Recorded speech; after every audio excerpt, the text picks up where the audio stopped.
నమస్కారం. ఘంటారావానికి స్వాగతం. ముందుగా ప్రధాన అంశాలు. 53వ సిజేఐగా జస్టిస్ సూర్యకాంత్ బాధ్యతలు. ప్రమాణ స్వీకారానికి హాజరైన విదేశీ ప్రతినిధుల బృందం.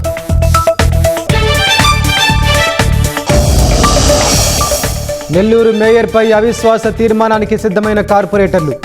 స్రవంతిని పదవి నుంచి తొలగించాలని నోటీసులు ఇవ్వాలని నిర్ణయం. కొన్ని గంటల్లో వాయుగుండంగా బలపడనున్న అల్పపీడనం. తుపానుగా మారే అవకాశం. భారీ వర్ష సూచన.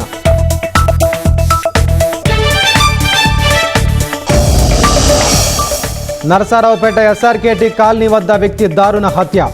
కత్తితో పొడిచి పారిపోయిన దుండగుడు.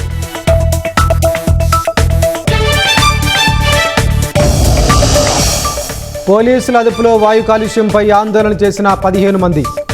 కాకీలపై పెప్పర్ స్ప్రే ప్రయోగించడంపై కేసులు నమోదు.